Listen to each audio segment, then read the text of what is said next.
Good morning. It's fantastic to be here.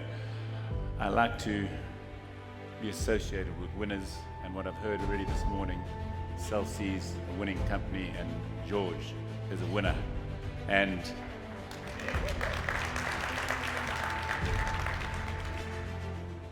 it's working.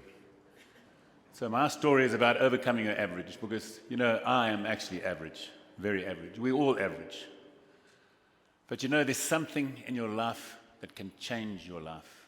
And with me, on the 25th of November 2019, I was sitting in my house in Portugal, down the road from George's, he's also Portuguese. And I had a lot of pain. I had a tumor in my spine, and I thought, what the hell is this? As a sportsman, we never want to feel this pain. I had this pain, and I got that call. This call that any one of you can receive, and probably a lot of you have received. And the call was, Oscar, that tumor on your spine is cancerous. We think you've got 6 months to live. You get that, and how do you react? The reason why I remember that day, the 25th of November 2019, because on the 26th of November was my wife's 60th birthday. She's standing there. And I said,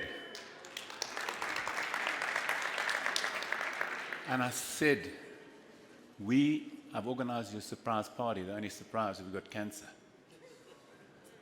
She cried her heart out. I cried for a minute. And the reason why I cried for only a minute, because I knew in my 56 years of living that what I'd done, most people don't do in 3 lifetimes. So up to you to make things happen. Do things now. Don't wait for tomorrow, because you never know when you're going to get that call. And you always have to look back. How did it all start? And for me, you can see I'm a normal fat little boy trying to make his life better by being the best. And you can see I was twice the size of everybody else. So I was in the sport, not soccer and rugby and all these sports. I was in the water sports. Life-saving, Ironman, looking after people on the beach. And one day I said to my father, I want a racing bicycle. My father, being a tight-ass German, said, no, you don't get a racing bicycle. The only way you get a racing bicycle is if you win the South African National Ironman. And it's not the Ironman, the cycling one. This is a swimming, running, and paddling one. And because I was so big, I was winning everything. But you know what happened? And this happens in life all the time. You have these small, short guys that are so determined and so passionate, like somebody I know, George, who beat me. And now what do? You think you're king of the castle, and you get beaten by those guys with determination and passion, and that's what you want to have at ZLC. That's when you wonder why you're working here. But then your mind changes, and that little change was that my father said, listen, now you've got to actually train. You've got to put in the work, because nothing comes easy. You're not sitting here because you've been lying on the beach all day. You're sitting here because you're working hard. And I worked hard, very hard. And what I did, I became the first person in the world to win the junior and senior Ironman on the same day in the same competition. Very proud of it. And it came because, and that's for all your parents out there, my father never pushed me. And you don't have to be pushed by your colleagues. It comes from your own passion, because you wanted to do it yourself. All my father did is provide the education, provided the transport to go to training. He never pushed you, because it's up to you to push yourself, not somebody else. So it was interesting. I was sitting there in Westville at the time. I was sitting there, I was watching the TV station. In those days, we had one TV channel, and most people watched the test channel for a couple of hours before it started. And then on came Michael De Morgan. So those people with no hair will probably remember him. He came on, and they said, you won't believe what's happened in Australia. This is 1 month after I've won it. I was in the classifieds, as you can see. He was in South African TV saying, Grant Kenny has just won the junior and senior Ironman Australia. And he was on South African TV. So I was bloody mad with this guy called Grant Kenny. And again, you've got to channel your furious, and how I hated this guy. I didn't even know him. And it happens in, you were trying to go for this job. you've got to channel that energy. And that energy I channeled to race against this guy, Grant Bloody Kenny. And I heard about this guy, but we couldn't race because of the middle of apartheid. But what happened in 1983? They said, no, there's this big race and Grant Kenny was going to arrive. It was in May in a place called Hawaii. Hawaii is a magnificent place, by the way. So I flew over to Hawaii to race against this Grant Kenny after 5 years, 1983, April. And guess what? No Grant Kenny. Typical Aussie. He bailed. While I was there, I hear about this race from an island of Molokai, which is a leper colony in the Hawaiian Islands, to Oahu. And they say there's this race. It's the World Championship of surf ski paddling. And Grant Kenny will definitely be there. You know why? Because he's won it 4 years in a row. So, and this is what happens in life for everybody. Everybody's sitting in here. I was sitting there.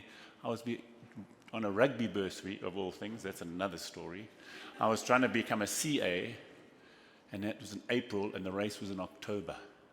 And these are what you have to do. You make a decision in life. Do I stay, because I didn't have the money to fly back? Do I stay and race against this guy that I've been wanting to beat for such a long time, or do I go home and carry on with life? And guess what? Most people in this room, I can guarantee you, you make all your decisions because of financial decisions. But these decisions should be made with passion. You came to Cell C because you're passionate. You know that George is leading a fantastic team, and that's what counts. Because with passion comes all the rest. You will become successful if you're passionate about what you're doing. So you can imagine I was sitting there on Waikiki Beach, you know, where Tom Selleck hangs around. Beautiful white beaches, blue seas. And I had to make a decision. It took me about a minute, and I stayed. And to crown it off, there were a lot of women with not too much clothes on there on the beach. So most people in this room wouldn't even have a clue of what sport I do. And this is the sport of surf ski paddling, which is an offshoot, and we know the Olympic is starting from paddling. So it's a sport that's been around for a long time, but this is the sport of surf ski paddling.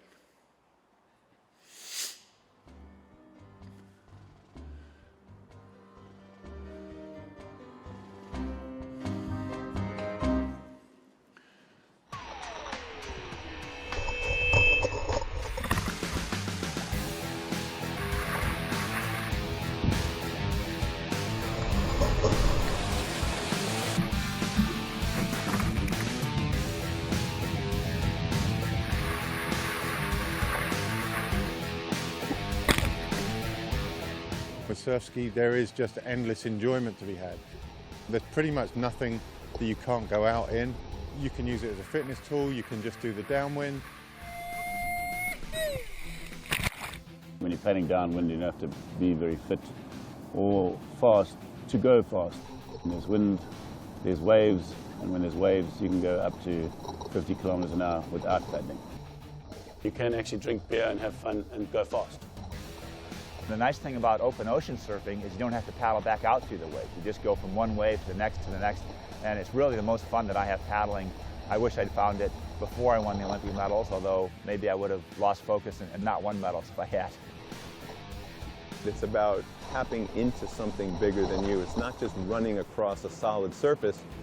The ocean is motion, it's kinetic energy. So as you paddle more, you realize that that's a free ride. In an airport, you run on the land or you jump on the escalator that's moving. And the guys that are brilliant at it have something, it's an X factor that you can feel, but it's hard to define. When I go for big downwind conditions, I say to the ocean, I love you and I respect you and you have the power. I show confidence, but I don't want to be arrogant to the ocean.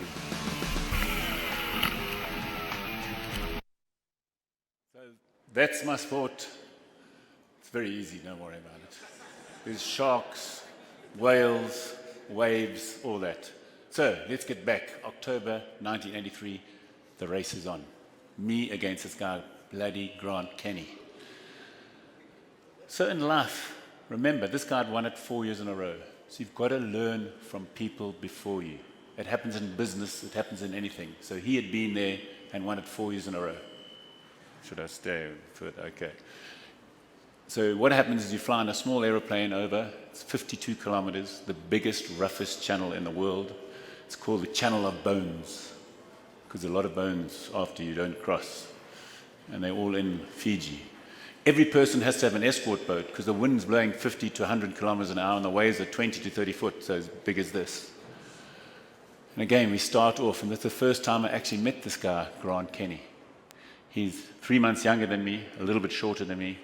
And you know what, I'd heard the stories. By this time, he'd already owning an airline at his age, 20 years old. And I was still sleeping on the floor with my mate's house, you know, a bit of a difference. We take off, and off we go.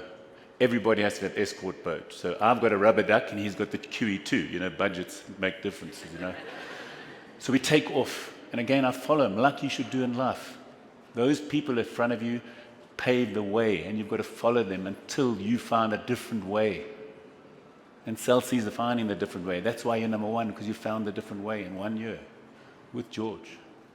Off I went, and eventually I can see the other island. Remember, between two islands, I see that island, and off I go.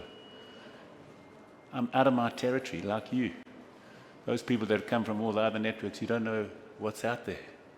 I take off, and it's not like the Comrades Marathon that you sponsor. I can't see anybody. The waves are like this.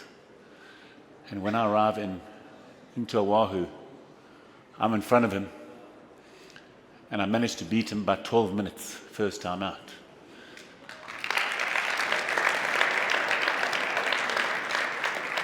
And interesting, and this is very interesting, what happens to people when they come second? They've got excuses. When you don't get your budget, you've got excuses. Life's about excuses when you're coming second. And he had a big excuse. He said, hey, I wasn't training for this event. I wasn't doing training. That's why I didn't win. Nobody told him that he beat his own record by 12 minutes, but I beat him by 15. So that's what happens in life. I hate writing. That's why I like to come first all the time, because I don't want to make all the excuses. And he had excuses for 7 years in a row. 7 years in a row I managed to beat him. He had an excuse all the time.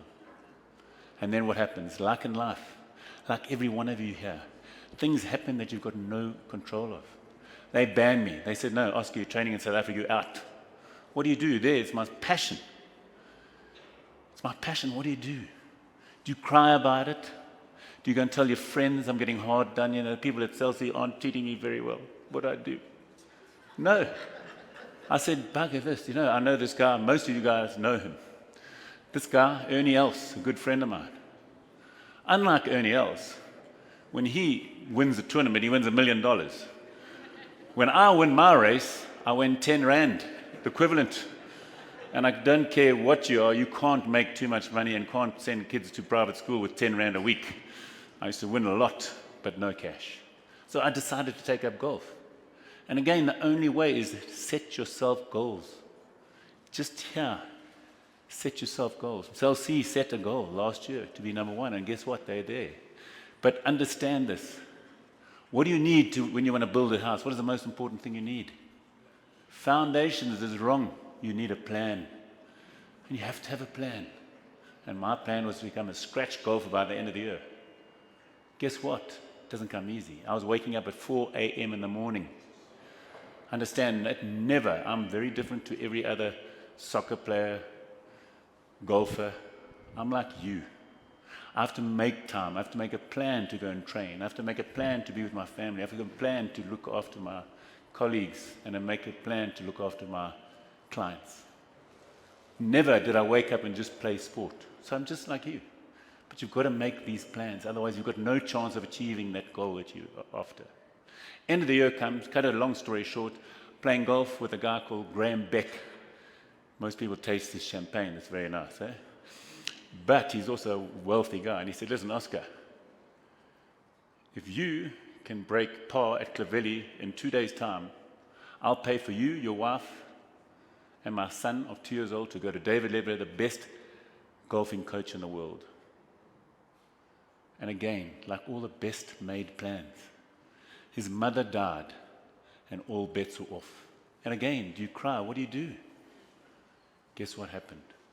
In 1991, a very special occasion. In fact, it's so special that yesterday was Nelson Mandela Day. He got released from prison, and I changed my goal. Just like you, found another way. I said I was going to the Olympics. Here's this guy who was paddling 52 kilometers, now I had to paddle 1 kilometer. Again, made all the effort, did everything, and you'll see me at Barcelona Olympics. I was the captain of the South African team, the first ever team to go out there. And guess what? Thank you. Guess what happened? I got my ass kicked. I came Norman nowhere. It wasn't a race, it was a disgrace.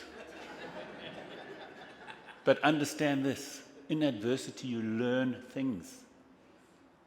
Understand when things don't go well, you've got to find different ways. And you know that I've realized. The guy who won the gold medal that year was a guy called Clint Robinson, another bloody Australian. And I'd beat him before, but I was listening to too many people. Because understand this, you know yourself better than anybody else. That's why you've got this thing called gut feel. And you must use your gut feel. And I changed. I wasn't going to let these people beat me. Because I learned from adversity, there's opportunity. And don't forget that. So while I was in Spain, the biggest canoe race in the world, this is 3,000 entries. Now listen to these numbers. There's 500,000 people on the banks. It's 20 kilometers. When you win this race, your name gets carved into the bridge.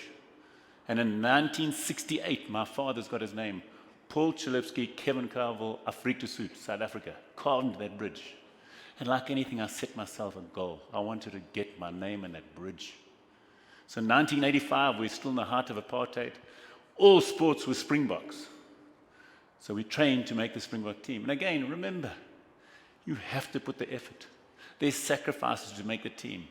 My brother and I were the fastest there, made the Springbok team, and off we fly to Madrid. We land in Madrid, we're going to pick up a hire car to drive to Asturias province. Get there, and I get to the Avis, and in 1985, I'm quite cheeky. And I say to the lady, listen, lady, we've come here to win the Cellar Descent. She laughs at me. I said, what? I said, don't you know, my father's won it. Look how big I am compared to you small Spanish people here. She laughs at me again. I said, we've come here to win. You know, we've done it before. I said, why are you laughing? Why are you laughing? He said, no, sir, the race was last weekend.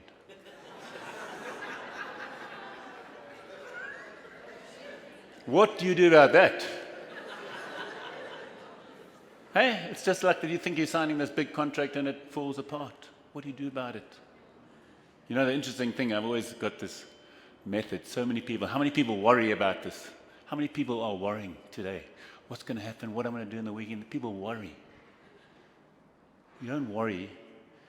This is the best method to overcome worry. What you do is you go in the toilet, lock the door. In the toilet, lock the door by yourself and worry yourself to death and see if anything changes. I can assure you nothing changes. The thing I did, guess what caused me not to win this race? It's because the administration was bad. So I came back in 1986, racing under the flag of Germany. And now in that bridge, now, to this day, forever, it's Oscar and Herman Chalupsky, Alemannia, Germany. I don't know how that worked. Winner. Again, because I didn't worry about it. I changed the things that made it possible. So, just going quickly into business, I actually started a company called Citadel. How many people have heard of Citadel? It's an investment company.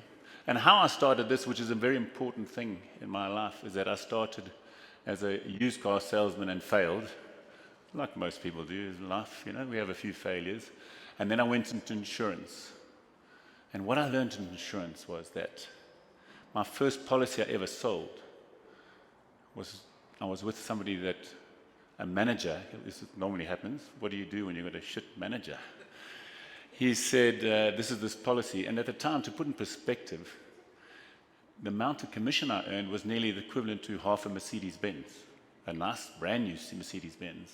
And I couldn't understand this. That was a lot of money, because I was a beach bum. I was a car salesman.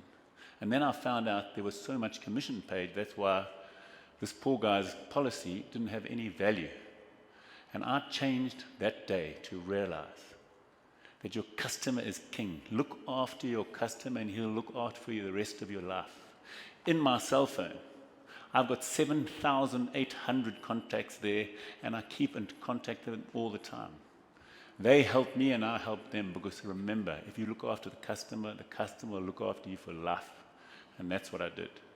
And to this day, I'm always looking after people. I can be a complete pain in the ass, because if you don't give me a reply, George will know. I'll send him a question mark in the next minute, no matter how busy he is. So, it's interesting that every one of you in this room can change people's lives and change the course of even South African history and South African sport. This guy here, some of you guys might know, is a guy called Naas Botha.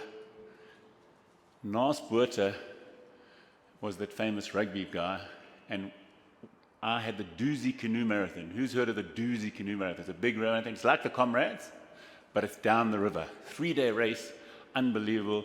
The first person, I said, I wanted to grow the sport, but I wanted to grow it in a different way. I wanted to show that we can integrate South Africa. So the first person I took down was Naas Botha.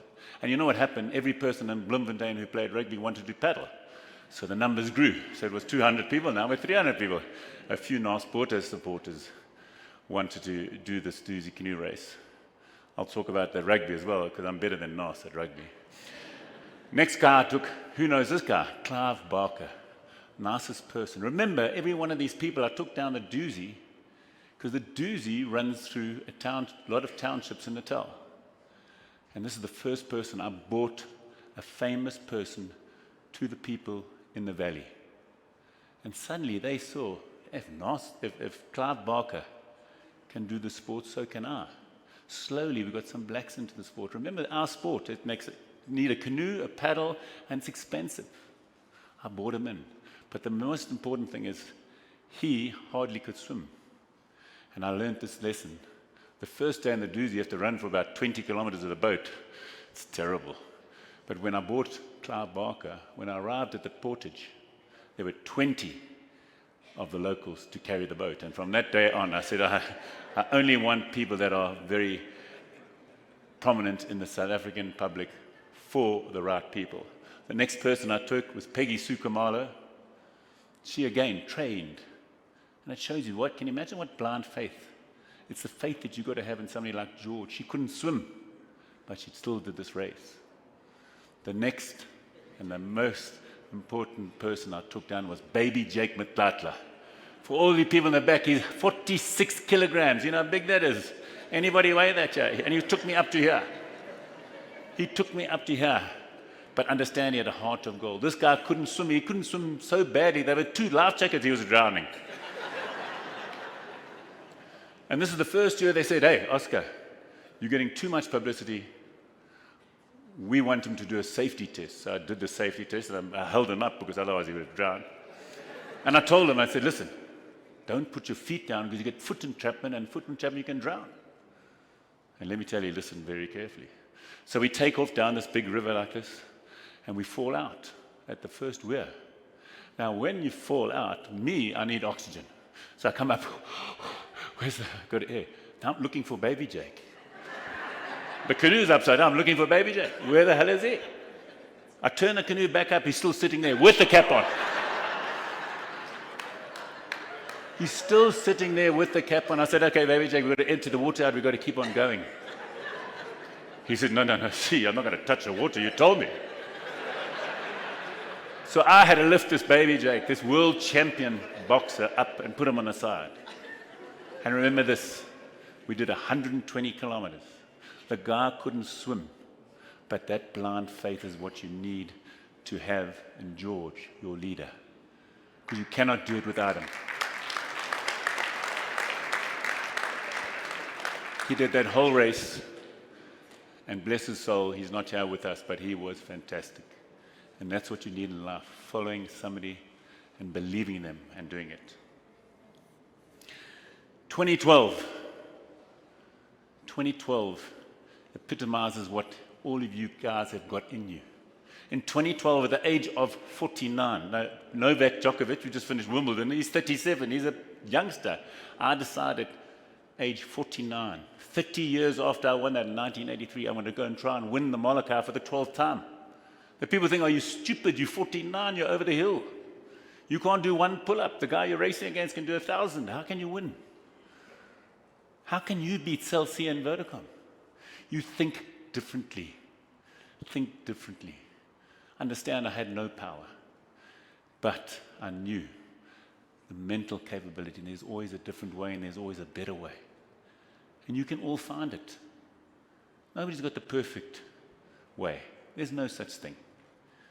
So I was training in Durban, 2012. I'd wear a full wetsuit in the middle of summer. Can you imagine that? I was dying when I was training. Because you know what I did? I just had a little bit extra. And all of you can do that little bit extra, and you're going to be better than the next person. Whether it's 1 minute, waking up 1 minute earlier, whether it's doing one little extra walk, you can do it to become better. I used to put a 10-kilogram lead and weight in there. In March, I used to give up alcohol and fast. I used to lose 25 kilograms. Nothing comes easy when you're doing something that's impossible, like you've just done this last year. It doesn't come easy. So I trained, I lost all the weight. I do things differently. I get to Hawaii. I won it 11 times. I won and lost a few. But age 49, there I go, I take off. And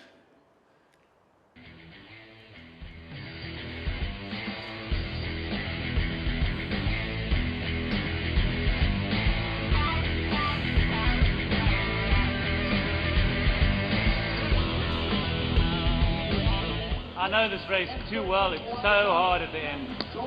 And so in about 2 hours I looked down and I thought, oh, where am I? I didn't even know. And then I caught up with Bruce Taylor and I said, okay, where's he? And he didn't say much, but I was quite comfortable. Then I saw Dean in front and I thought, okay, I can catch him easy as well. And I just kept on going through the fields.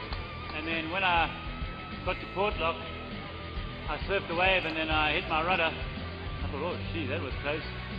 And then I carried on, and then this last bit I was so tired, and Clint Robinson was coming on me so fast, it was unbelievable. But I just put the big gut deep and made it.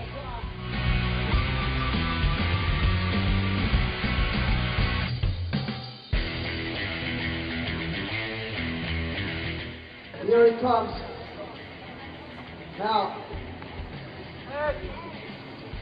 he'll be a 12-time winner of the Molokai World Championships.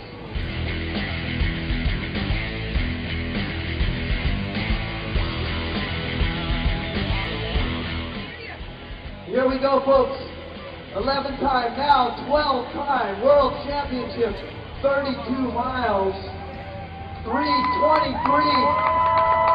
He's going to beat last year's record. Oscar Chalupsky from South Africa, Olympian. Right on, Oscar. 12 times at 49. And doing it differently. But remember, what you do now and what you've done in the past shapes your future. And did you see the way I crossed that line? I didn't throw my tennis racket up or my paddle up. I had no strength. I had nothing. In fact, if I had fallen out of my canoe then, I would have drowned. That's how far I pushed my body, because my mind was strong enough to do it. Your mind is the most important thing in here. But you've got to remember that I did it different ways. At 49, I won because I didn't follow everybody else. I went my special way. And you can do that in business. You can do that to help Chelsea. That's what it's all about.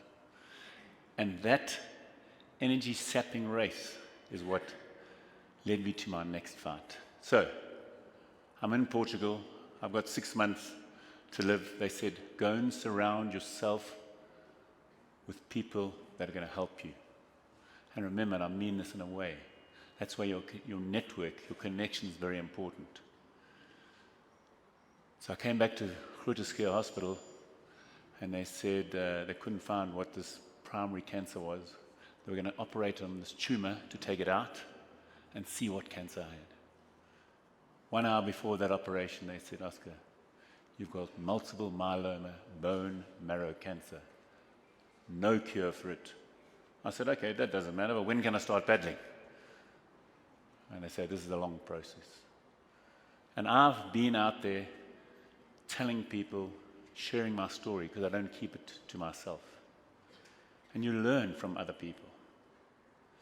So funny enough, one of my friends' wives phoned me and says, listen, Oscar, you won't believe this chemo is brutal. It's brutal. In fact, my husband had the chemo and it was so bad, he had to stay in hospital. I said, gee, I better listen. And while he was in hospital, he tripped over his drip and broke his back in 12 places. I said, what a deuce. How do you do that? I mean, the drip is here. I mean, how do you do that? But only afterwards did I realize that the drip hung down like that and you couldn't trip over. And he's actually quite a nice guy. I know him. He's still alive, which is a good thing as well. But again, I learned from that. What did I learn? What did I learn? Is that if you're eating and drinking and have your chemo, you can get sick. But if you've got nothing in your stomach, how can you get sick? So this is 4 or 5 years ago. I fasted before every session of my chemo. And guess what? Never got sick. Yes, you have to have the strong mind that you do when you win Molokai at 49. That you need that. You need that strong mind. But I've never been sick since that day, so I'm not asking for any sympathy. But I learned that. And funny enough, 4 years later, it's become medical advice. 2 things happen. Number 1, you don't get sick. And number 2, the chemo works better. So those are the kind of things. It's changing your way. Because you understand this. How many people in this room are getting younger? Yeah. George. None of you. None of you. We're all getting older. But the one thing we don't realize, we're all actually all getting wiser. But it's up to you to educate yourself. I learned this out of my reading, not from any doctors. I did it myself because I educated myself. And one thing we can do is become cleverer by educating ourselves. So after every chemo session, that's my kind of chemo I like. Didn't affect me one bit. The blue wine wasn't so good. The red and the white was all right. The blue tab wasn't so good. And it was in the middle and the height of COVID. And you just keep battling. Once I had my chemo for 6 months, then I had a bone marrow transplant, and the first thing I do is take a stem cell. And what nobody tells you these things, and again, it's naughty of me, I didn't read up, so it's like my own problem. So I was lying there and I said, how long is this going to take circulate my blood around this machine on the right to get my stem cell? Only when I was there, they said 6.5 hours. I said, phew, that's a long time. And the worst thing is, halfway through, I need to go to the toilet. And have you ever tried to go to the toilet like this? You normally wet your bed. But I hate to tell you, the nurse helped. And for all those men out there was no happy ending, so don't worry about that.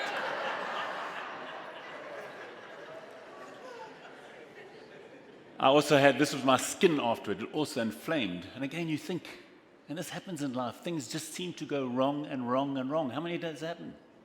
The deal just doesn't come out off. It goes wrong and this keeps on going. In fact, I'm one of the lucky few. Most people get 1 cancer, I get 2. I get 2, yes. I got a hole in my head and they cut my ear off. Cut my ear off. But again, you've got to be positive, because as soon as you get negative, you're going down along with all your colleagues. You've got to remain positive at every time, no matter how hard it is. And you won't believe, this is the most important people in your life, is your family. It's called balance. Life is about balance, guys. That lady over there, Claire's been with me for 43 years. Yeah, I know, I need a medal. I need a clap, yes. I mean, 43 years. But understand this, life's about checks and balances, and they change all the time. When you're young, you're just worrying about doing as best as you can. When you're older, you've got to make sure. Because it's sometimes much easier just to work at Cell C than go home to the wife who's going to nag and say, where's the money and where's the supper and all that. So you work too hard and then the relationship breaks down. So it's up to you to always have a balance, and that's life. It's my sport. Can you imagine what it's like when I was working at Citadel and it was pouring with rain and I had to go and train? No, you wanted to stay in there and do that. You've got to have those balance and you've got to have that plan. And it's important to have people around you that are supporting you at all times. Remember, work with your colleagues. Talk. It's very important. Get it off your shoulders. Speak to your colleagues, speak to your friends, because they will help you. Everybody likes helping everybody else, and especially my family. So, last year, it's funny, dates always work there. Last year, I go, and you can see on the slide on the right, I said, oh, I've got a sore back. I walk into my radiologist's room, and he's a good friend of mine. He said, hey, Oscar, geez, your back's looking good for a 90-year-old. I said, bugger you, I'm only 60. So on the right, I've got no cartilage in my back. But on the left, they find another tumor in my bone. So they said, okay, so we're going to do radiation again, and we're going to start chemo again.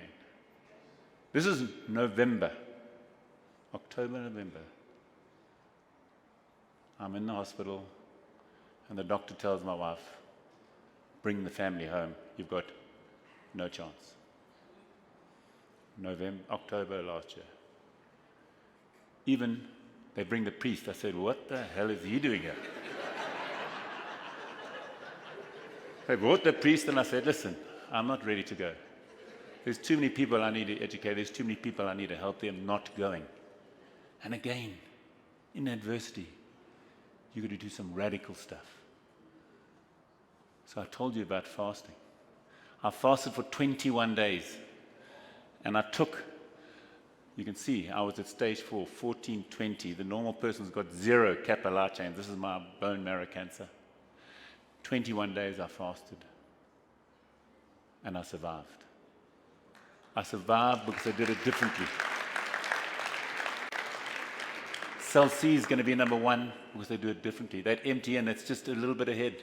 They're going to be behind, believe me, because you're doing it differently. And that's what it takes. I did it differently. After that, can you believe it? I was in hospital for 3 weeks, and I was released, guess what date? The 25th of November, 2023, to make my wife's birthday again. I made it again.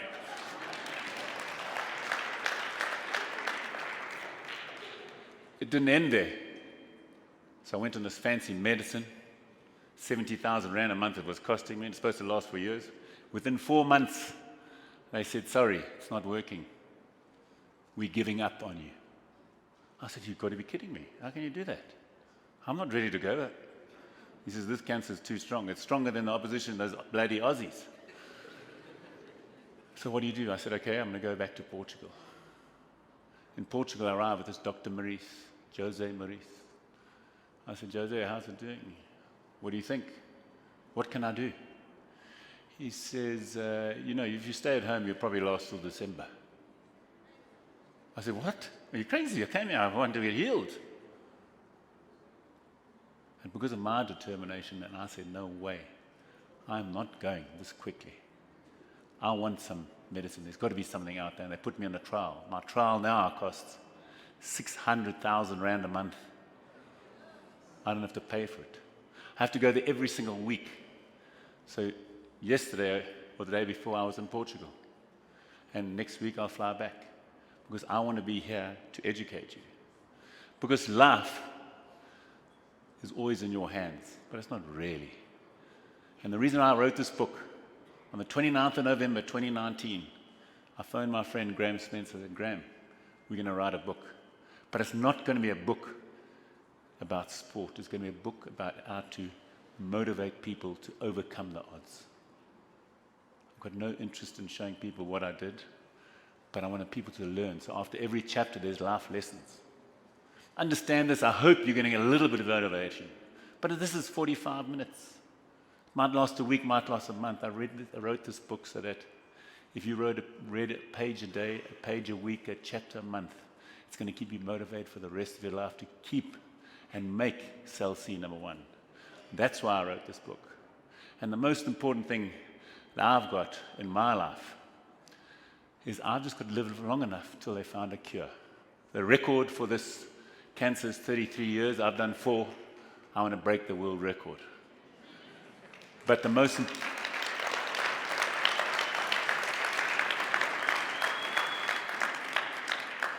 But it's so important here, as you all sit here, I can tell you something now. If you just write down a goal today when you leave this town hall, it's going to change your life. And all if you just write it down on your phone, on a piece of paper, 85% of those goals are achieved. So write that goal down. I've written it. Indelibly in my mind, I've said, I'm going to outlast this bloody cancer until they found a cure. So, write down, no matter how small that goal is. And I hope you achieve it. Thank you very much.